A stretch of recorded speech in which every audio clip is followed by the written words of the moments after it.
This is The Media Show with Jack Houghton. Hello and welcome to The Media Show. I'm your host, Jack Houghton, and tonight, how the ABC Ombudsman Fiona Cameron thinks encouraging the rape and murder of a woman such as Gina Rinehart is perfectly reasonable content for you to pay for on the ABC. So what did the allegedly independent ombudsman think about that? Well, she endorsed it. She actually thought it was a great use of metaphors. And in her formal judgment, she wrote this: public figures, particularly those involved in politics, have always been lampooned by Australian creatives, including satirical news and sketch comedy, using outrageous and fantastical imagery as a metaphor for public anger or criticism, rather than literal advocacy. Don't you love when people on the left think that they are so smart they can nuance their way out of anything? The film literally said, when a revolution comes, will you sodomize Gina Rinehart with a stick? Now, what is this metaphor that these people keep pretending is so clever and intellectual that we all missed it? In fact, so ludicrous was the judgment on the Gina Rinehart murder video that managing director Hugh Marks distanced himself from it. The change, I think, will reflect the fact that no individual should be the subject of comedy that is violent in its description in our programming. Hugh Marks has also said the editorial code needs to be reformed as it is out of line with community expectations. And this matters because the ABC marks its own homework and the broadcast regulator ACMA refuses to do anything until the ABC clears itself. The entire internal complaints unit being dressed up as an independent ombudsman is simply a sham. Now, Fiona Cameron reports into the board, run by Chair Kim Williams. To put it in perspective, Laura Tingle is on the board. Hugh Marks himself is on the board. Fiona Cameron is the ABC. It sets her KPIs, it funds her budget, and it personally pays her. The only thing the Ombudsman is independent of, apparently, is standards. And I have the data to prove it, because the Australian public made 3,000 content complaints between July and December last year, and only 1% of content concerns were found to be a breach. 18 breaches out of thousands of complaints. Now, how likely is it that nearly everyone who complains is doing so either unfairly or incorrectly, and the ABC has a 99% success rate in an independent setting? How mathematically improbable is that? In July this year alone, the ABC cleared itself of all sorts of stuff. Check out this list. Of course, yesterday we have the Rinehart Race Around the World segment, no breach for wanting to murder a conservative woman. The day prior, a pro-trans broadcast about puberty blockers, no breach. A contentious Four Corners program about Tasmanian timber, no breach. An interview with a pro-Iranian professor from Tehran who supports the regime and said all sorts of nut stuff, no breach. And another one published a few days before July, but we have to mention it because it perfectly shows just how captured this complaints process has become. It's a pretty family-friendly atmosphere over here. There's tons of kids around, but amidst the festivities, there's also this massive tribute to Hezbollah, which has been designated a terrorist organization by 20 countries in the world. But that's not how they feel about them here. The ordinary people who've joined the Jean Farah campaign must get ready to sacrifice themselves for Iran. Their message is hard to miss. This is one of the most famous billboards in Tehran at the moment, and it's a blow-up of President Trump's face. The tape across his mouth is in the shape of the Strait of Hormuz. It's basically a warning to the Americans that if they keep pushing Iran, they're going to stitch up the strait. For that, sycophantic celebration of how good it is to live under the thumb of one of the most oppressive regimes that exists in the world today, no breach. Why? Well, Fiona Cameron writes in the rationale for clearing her bosses and defending a PR blitz for a terror regime. She writes, the complaints asserted that the posts lacked impartiality due to the constraints imposed by operating within a highly controlled authoritarian environment. But it was still fine because The ABC's editorial guidance for impartiality permits the presentation of partial and contested views, taking into account a number of factors, including the nature of the content and the circumstances of its production. In this reporting, compliance with the ABC standards was achieved by appropriately contextualising and signposting that perspectives presented may not be impartial. A bunch of legalese nonsense which addresses none of the concerns and perfectly demonstrates that the unit is not actually independent, but is in fact a sham, designed to shield the ABC from all accountability. Now, even Hugh Marks concedes that this process is broken because he did not accept the Ombudsman's decision in the Reinhardt murder case.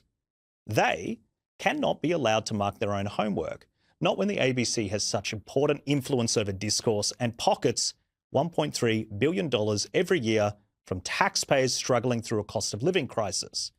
If advocating using a stick to murder a prominent woman isn't a breach of ABC standards, then the ABC has no standards at all, and this complaints unit needs urgent reform. Joining me this week to discuss is podcaster Jamie Johnston and, of course, Senior Fellow at the Menzies Research Centre, Nick Cater. Joining me on the desk, welcome both. Nick, I really want to get your thoughts first on this sham complaint system where I genuinely think the public, the average person that isn't going deep into this stuff as perhaps maybe you or Jamie are going into it, would be of the impression that the ABC is regulated in a very strong manner and there is an independent process. But when you look at the data and you break it down mathematically, 99.6% of complaints go in the ABC's favour or are triaged off and not investigated to the full conclusion. That means basically if you're a complainant, you've got a 0.6% chance of it leading to a breach. In this situation with Gina Reinhardt, with this video, if this video is not a breach, what does that say about the broader standards? Well, I think I was shocked by those numbers, but by the way, Jack, I had no idea that they would be that many in favour of the ABC. And you'd think that an ombudsman, or I guess an ombudsperson in this case, your role would be to show some independence. Otherwise, why have one? Why not just appeal to the director or the producer or somebody who's involved in the program? That clearly isn't happening. I don't know how much this woman gets paid for ombudspersonship, but I would be saying that it's not worth the money. Why don't they just have a stock standard response? I'm sorry, we're throwing your complaint out. It'd be much cheaper in the end and get to the same result. But it just goes, I think, to the institutional failure at the ABC. It's beyond a couple of rogue individual people who might say the odd off-colour thing. We're now to the point where the institution itself is not fit for purpose, and that the ombudsman process is just another illustration of that. Yeah, and Jamie, the technicality aside, because look, I guess Fiona Cameron, she has to work within the realms of the way that the code is written. Problem is that the ABC writes its own code, and so we wrote to ACMA today, and we asked ACMA, now that they've conceded, Hugh Marks has conceded it's wrong, will you breach them? Is this an issue? And they said, well, no, we won't even start investigating until there are more complaints. And even if we did find an issue, the limit of their powers is to just make a recommendation. And then the ABC can take it, not take it. Sometimes they agree, sometimes they don't. So there is this perception it's regulated. In reality, in truth, it's just not. They mark their own homework. They do whatever they want. There's no accountability. Very rarely do people lose their jobs over things. No one's lost their job over the Gina Reinhardt thing. Four Corners stuff's a little bit different. We'll get into that. But my question for you, Jamie, is just does it pass the pub test? Does the average expectation from a traditional mum and dad taxpayer, would they expect a video like this to be a breach, and would they be happy with waiting 25 days to act? No. I'm actually going to take it one step further than the pub test. In my house on weekends, we watch a lot of rugby league. And when the ref makes a decision on the field that my 9-year-old doesn't like, he calls him the coach. He refers to him as the coach, as though the ref is wearing the jersey of one of the teams. That's exactly what this is. And so, no, it doesn't pass the pub test. I don't think the public are aware that it's not completely independent. I had a look at the website, and under the Ombudsman on the ABC website, it uses the words self-regulation. It's literally written there. So it doesn't pass the pub test at all. I think it's as you said in the top of the show, it's a sham. I think the illustration of how much it falls outside the pub test is the fact that when I go on commercial radio to discuss this, as I have on a couple of occasions, I won't actually say what this person actually said because it's just not suitable. For a breakfast audience on talkback radio, and that you do the same here today. You pretty much censored what you said about this incident because it's just so foul and disgusting and pornographic. We chose not to play it again. We've played it enough times. I think we've made the point. Now that Hugh Marks has agreed, I think that the average viewer knows what was done, and he even concedes that it was wrong. I want to take us as well to the filmmaker, this woman Kate, who makes these quirky films, who was at the centre of this, and a very funny clip by a very recognisable former ABC personality, Antoinette Lattouf, who has an interesting take on this whole situation. Let's have a listen. I haven't seen, I did have a cursory look around, is like solidarity from other comedians or filmmakers.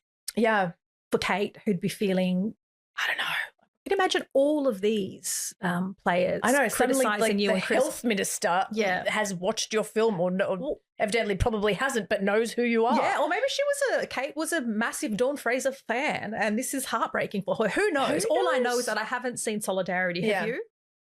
Okay, Jamie, are we being unfair? Is there no solidarity for the poor? The real victim of this story is the filmmaker that wanted people to sodomise Gina Reinhardt with a stick come the revolution, right? She's the victim, obviously, right? In life, we say things and we do things, and sometimes they are wrong.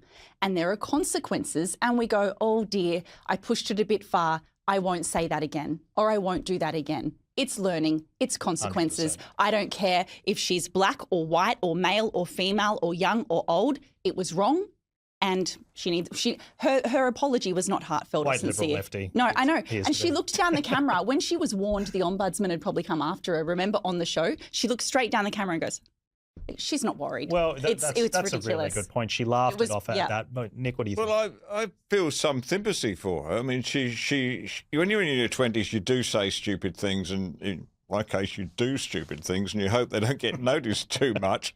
But you grow out of them, and you grow out of them because people will take you aside and say, no, that's not appropriate. You don't do that. Like potentially a senior ABC editor could have said, hey, I don't know if this is a good idea. Exactly, and that's where this woman has been let down, is that she wasn't taken aside and said, look, I know we thought that was very funny, but honestly, you can't put that to air in Australia, and we can't do that on the ABC, so go away and learn from that. I mean, I had that all my career. I mean, your father, I remember, Jack, with a notorious editor who'd ring me up if the story wasn't up to scratch, and he'd tell you, and sub-editors would take you, sub-editors would take you aside in the pub and tell you not to split infinitives. But I'm not sure that is happening generally in the industry right now, and certainly not at the ABC. There's no genuine mentoring or teaching process, and there's certainly no editorial process. I find a lot of young managers who are now not so young. I'm now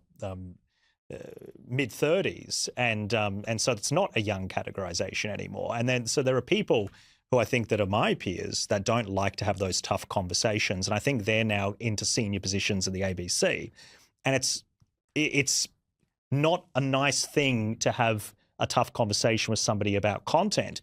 That to me sums up the ABC. There's just a lack of management and oversight, and you've got these young people that just take it off into these very strange directions rather than there being accountability. Yeah. Hugh Marks should not need a second opinion on this. He should use his eyes, his common sense, look at the program and make a determination. He doesn't need to create a 25-day drawn-out ombudsman process, which, by the way, at every step of the way, the taxpayers are charged. They're charged for Fiona Cameron. They're charged for her team. Be an adult, Hugh Marks, and make a call. And he did make a call early and he said it was justifiable. But then he tried to give himself cover, and so he's not the good guy in this situation, even though he's now conceding massive failures. He's not the good guy. I He is now suspect- just recognised that there is no room for him to obfuscate any further. I suspect he's frightened of the people he's trying to censor. You know, that's the reality. Well, Is that Laura Tingle is a terrifying. the lunatic. Can you imagine being on a board with her? Oh. that the lunatics run the asylum, careful, right? Jack. That's what we've suspected for a long time at the ABC. You'd get a lecture about how We're racist seeing- Australia is and Yes. eternal misogyny, and it's just activism that's infiltrated it. Speaking about that, about how racist Australia is and all that jazz, can you just imagine for 1 minute that this filmmaker made that exact film with that exact script, but the butt of the joke, the person was a prominent black leftist lesbian Well, woman? can I tell let's you for why? a minute Can I tell pretend, you the difference? or imagine what would have It's happened. identitarian politics. The reason why people don't want to defend Gina is because she's not a protected identity. And so she doesn't, we've created this hierarchy of traits, and they're immutable traits where we say at the top of it is probably a trans Indigenous woman, man to woman or something, right? That is the top. And then it cascades down there. And because Gina Reinhardt is none of these protected characteristics, and she also works in fossil fuels and has a centre-right political opinion, she's also down into the she's at negatives. the absolute so other they end of the genuinely spectrum. think that people on the identitarian higher on the scale must be protected. You know, it's infantilizing them to some degree. And Gina Reinhardt deserves no protection or nobody actually saying anything. So it is just the fact that they couldn't see that there was fault with this is that ideology manifest. Yeah, well said. Let's move on, though, because I want to talk about Pauline Hanson versus the media. And we've got her at the press conference explaining why some outlets were exempt. ABC were denied entry into here and The Guardian. I'm not putting up with their rubbish. I'm not putting up with their spin, their lies whatsoever. I want truth and honesty. You get it from me, I expect it back from the media. I'm not putting up with the spin, gotcha moments, wanting to have a go at me or treat us totally different to what you do the other major political parties. Now, Nick, what do you make of this? I think that I can actually understand why, when you've got The Guardian that's out there saying we doctored clips to make Pauline Hanson look sinister, I think there's a trust breakdown. But I think that it's the wrong move because she should engage and she should have a bit of a back and forward. And I think it's a bad precedent for her strategically.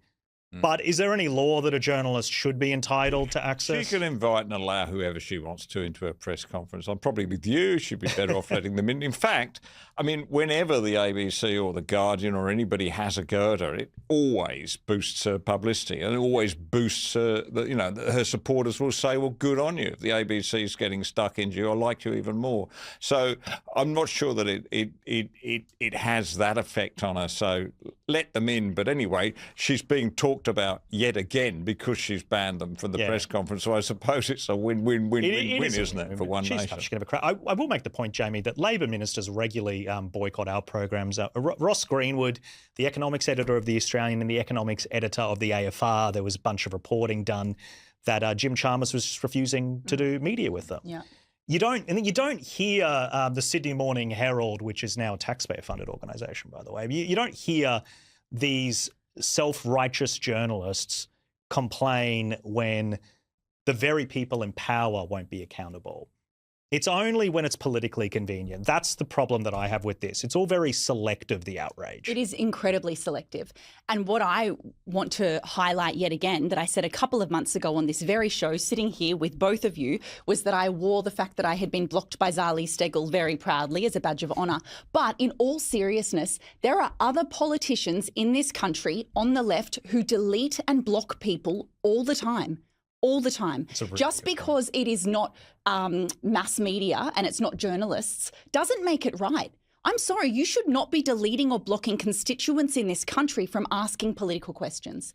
Abuse, sure. But for asking questions, no, it's not right. Yeah, their media teams don't even respond half the time. They just film silly dances and waste our money. Exactly. We've got to go to this Four Corners scandal with Mohammed Fazal, and Media Watch host Linton Besser really towed them up this week. Carissa Hubcook is a self-styled Sydney rapper, and we should treat her account with caution, not least because she admitted to us she had not told the whole truth in her social media rant. I didn't get paid for the role, not by Mahmood or the ABC. One claim she made in her video that we have been able to establish is she did not pay for this fancy car. The ABC did. So when the program put this to air... I got some nice wheels, driver, take you a few spots around Sydney, tell you some stories, show you some things. So, Nick, what we have here is a culture where ABC journalists have been fabricating stories. A $350,000 retail value Mercedes was purchased, and it was used as a prop, knowingly used as a prop, to make this fictional gangster, Remy, that they just fabricated out of thin air, make her look like a gangster, to make it look like, oh, I've got this Mercedes, I drive around and I sell cocaine and these are the spots I go to. This is one of the worst things, I think, that they've ever done. Yeah, I think, look, having criticised the ABC for not criticising itself, let's give full marks to Linton Besser in this report. It's a good piece of journalism. He does point out that there are serious editorial failings in two major programs, Four Corners. And Joe, Big the head of One. investigations, is gone. There's no... Yeah. We'll leave it at that. They're gone but same week. It just goes back to the point we were making earlier. There is a serious institutional failure in the ABC. It's not up to purpose. It can't monitor its own content, let alone monitor its own complaints. I happen to believe there is still a strong public purpose. There is still a strong reason why the ABC or something like it should exist. You're becoming a lonely man. Yeah, it's a much smaller brief than it once had. I mean, it shouldn't be doing talent shows for young filmmakers. We've got YouTube for that, but it should be doing things like the Anzac Day March. It should be doing things like the arts, like the creative industries. I agree. But the ABC is just not fit for the job. I think whichever government comes in, whether it's One Nation or coalition or a combination of the two, the ABC has to go and be replaced with a much more limited, smaller, brief public broadcast. Jamie, final thoughts for you. My final thoughts are that when I saw him say that, this is how indoctrinated I think the ABC is. Do you know what my first comment was to my husband when I saw it? Oh dear, he'll be in trouble. My first thought was worry that for him pointing it out in his own network, he might get in trouble for that. They wouldn't like him. That's how biased I think the whole thing is. That's why it is network. good that he does that. Look, there are some things that I think he's done on us I don't think are fair, but this one I think we should commend him for doing that, because I do think there is an element of being brave in an organisation like that. But Nick Cater, Jamie Johnson, thank you so much for coming on. I really appreciate it. Quick break, but still to come, the Democrat candidate who wants to cancel Christmas, plus alleged comedian Rosie O'Donnell. Well, she's back.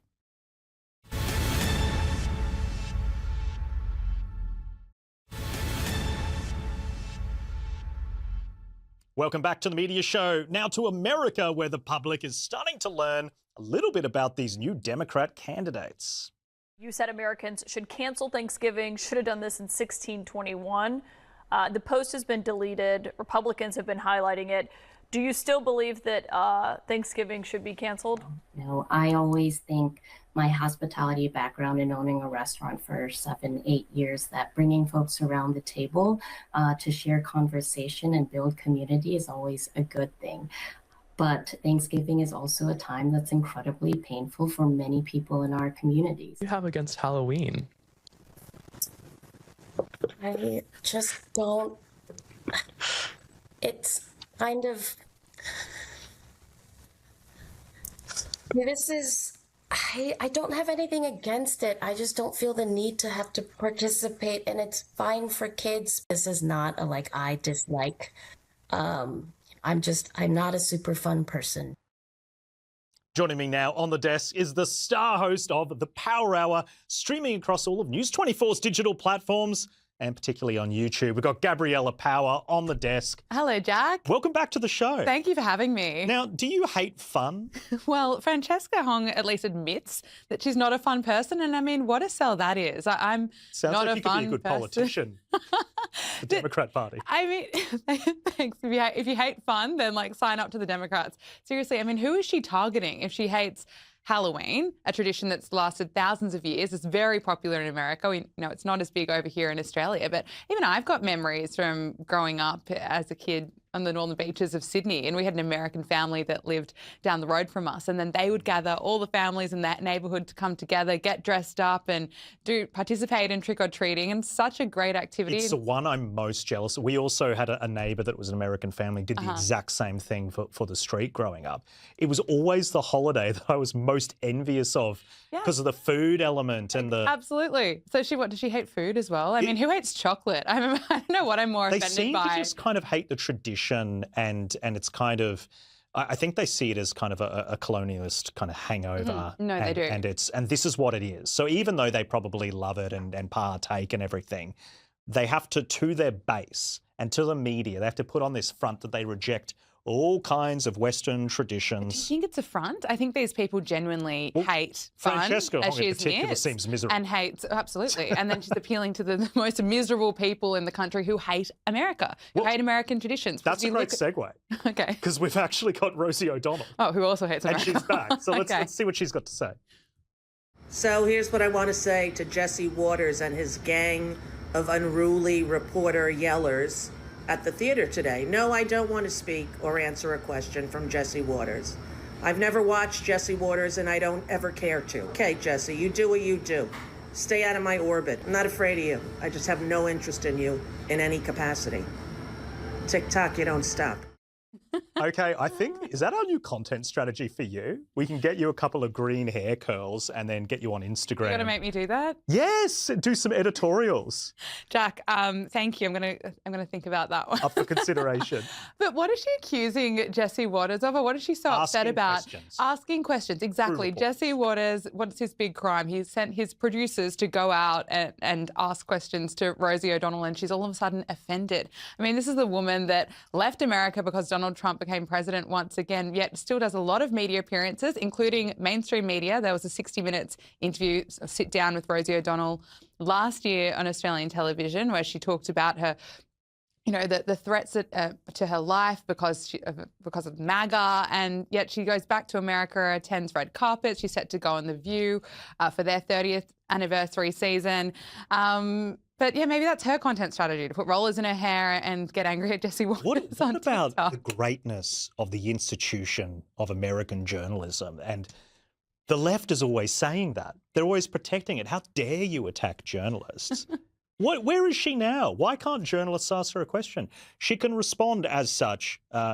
I'm not answering that question. She could. No comment. Yeah. Like, why is it such a problem? She's appealing to the base. She's appealing to whoever her fans are that don't like Jesse Waters, that don't like Fox News, that, that think that she's doing the right thing. I don't want to have a lecture from any of these people about what journalists can and do or being rude to journalists if that's their stance. If journalists should not be able to ask questions, then that's the stance. That's the standard. Anyway, listen, I want to talk about the Spanish border crisis. We've spoken about this off air. It's interesting how different newsrooms have covered this issue, and particularly the framing. So not even just the, oh, shock, wait, this is actually happening after years and years of gaslighting that there was a potential for this to happen. But once it does happen, who's to blame and what is the real issue? Well, according to MS Now, we've got to blame a bit of the far-right politicians. I mean, you see this border crisis that is occurring before our eyes last week. Extraordinary footage, which was just quite horrific to see. Many people died as they were crossing over the border as well. And you're seeing on these left-wing media outlets criticism that far-right politicians are actually hitting back at this, criticising what we're seeing occur in Spain, such as what Italy's Prime Minister, Giorgia Meloni, who's actually taken swift action to effectively shut her borders with Spain, to put Italy first and put Italian citizens first. It's always not the problem that the horrible thing has happened. It's the problem that the horrible thing has then proven conservative arguments were correct. And even with that extraordinary Makes them so angry. vision, it makes them so angry. And then they also say problem solved. A majority of them have gone back. Doesn't matter, as if it doesn't matter if someone trespassed. Never talk about it again. Never talk about it again. As if someone trespassing into your house, if they've left, it's like an issue solved. They're on the ground right now. They're so transparent, aren't they? Now, look, speaking of inconsistencies and conspiracy theories that are true, CNN and Fauci, let's see some of this defense that they play of him. I worked with Dr. Fauci in the first Trump administration during COVID, and I would like to remind folks that Dr. Fauci was an advisor. Dr. Fauci had no unilateral authority to put in place policies. So he made recommendations to the president and he made recommendations to the governors. If the president or governors decided to implement those policies, those are the people responsible. So to many of the American public who have vilified Fauci for things like lockdowns or kids being out of school, that truly is an issue and a function of the governor.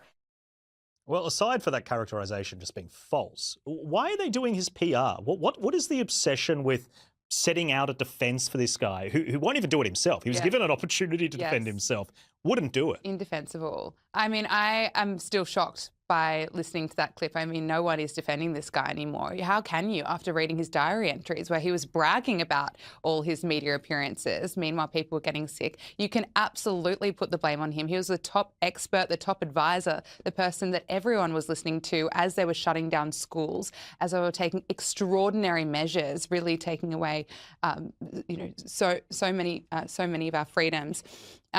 And there's so much anger. I mean, this is an issue, even though it's been 6 years, that still hits home for so many people every time it's brought up because they lost loved ones. People weren't able to see their loved ones during that horrible, horrible, dark time. Fauci at the time said that he was happy to take questions. He kind of basically said that he was science. If you criticise him, you're criticising science. And now he won't and now he won't answer any questions. He'll plead the fifth 111 times. It's ridiculous. Compromised. Gabriella Power, thank you so much as always. We really appreciate your insights. Quick break, but still to come, the ABC airs calls for the leftist media to boycott Pauline Hanson.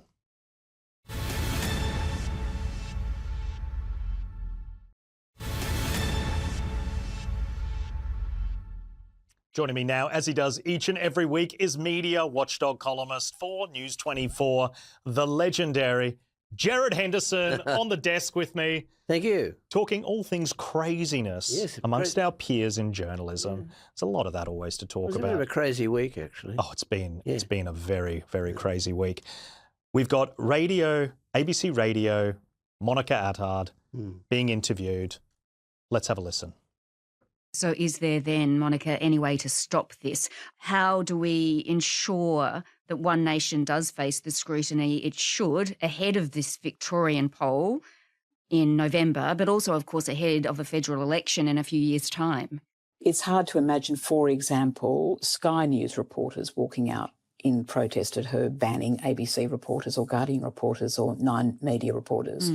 But as I said earlier, Sam, I think the only way at this point in time is for journalists to band together and boycott her. Leave her to the penetration she has via social media. Jared, what do you make of that? Well, it's pretty extraordinary. To strike a blow for democracy, Monica Attard is saying, and she's a former presenter of Media Watch on the ABC, and she's now got a senior position at the University of Technology, Sydney, where she presents as a professor in journalism, and she's actually saying that the media should boycott the One Nation leader, Pauline Hanson, as it strike a blow for democracy. Now, sure, Senator Hanson has said that Nine, the ABC and the Guardian's not welcome and at the moment at her press conferences, but there are other ways to get to hear what she's saying. And I think she needs to revise that because, as John Howard indicated, if you've got hostile journalists going at you, you better go in on an argument with them, which he did very successfully with Kerry O'Brien on 7:30. So she might want to consider that. But the idea that other journalists like News24 or News Corp or other journalists should join a boycott of Hanson is extraordinary and would only be counterproductive. But Monica Attard... proving her point, wouldn't it? And proves her point. I would encourage her to watch News24 because several of my colleagues and me myself have said that we think that that's not appropriate and she should let everybody in. Yeah. And it's actually a misstep and it actually won't help them. So she's got no idea what she's talking about, this whole idea of how we wouldn't actually be up in arms. But to talk about a political boycott is being political and it's being partisan. The act of doing that is everything that Pauline Hanson accuses them of. And she's now an academic at the UTS, but Sam Hawley, who was the presenter, She didn't object to Just that. nodded along. Didn't contest it. Let's talk about the Sydney Morning Herald letter page, because it's a doozy. I don't know who the editor of that is. We should try and find that out. But what have they done now? Well, there's this inquiry going on in the ICAC, the Independent Commission Against Corruption in New South Wales, and they're looking at various funds that have gone to either Liberal Party people or maybe the Liberal Party itself. We don't really know yet. It's early stages. And Tony Abbott came out and criticised ICAC, and they ran that in the Sydney Morning Herald. And then the next time, they ran 7 out of 7 letters criticising Abbott. So 100%, as they say, 100%. But one of the, I mean, anyone can write a letter to the Sydney Morning Herald. The question is, do they publish it? Now, one of the letters referred to Christians who have been, some Christian groups have been involved in this inquiry as these people, which is a very offensive term, and that got in. And another... Put that to another religious group and see how that goes down. And another one said that Tony Abbott believes that the end justifies the means. Now, this is an old anti-Catholic sectarian joke, quote. It's completely false. I mean, Abbott has never said that. As far as I'm aware, he wasn't quoted as having said it. But because this letter writer makes the allegation, the Sydney Morning Herald publishes it. It's very damaging. It's false. Well, people should make complaints, because the Sydney Morning Herald is now a taxpayer-funded organisation. They might not like that characterisation, but they are dipping their hands into Anthony Albanese's handouts, and they're one of the only commercial operators who get to do that. So there needs to be accountability. The moment you take that money, now you're on the hook. Now you owe the taxpayers some accountability. They're not the Guardian. I mean, the Guardian may get some money too, but I mean, the Sydney Morning Herald actually boast that they're independent always and that they have diversity on their letters pages, and they don't. They don't. Yeah, it's a really good point. Let's quickly tell me about this Sam Hawley interview with Nate Soares. Well, there's this interview with Nate Soares, who's from Berkeley, California, so you be a bit wary. And he's worried about AI, and he actually predicts that possibly within 2 years that there will be the end of the human species. I mean, it's this whole thing. Goes back centuries. The end of the world is nigh. Now, a few years ago it was climate change, but now it's AI. So what he's actually seriously saying, he said it on 2 occasions, and it wasn't challenged. At one stage, Sam Hawley says, wow, fancy that.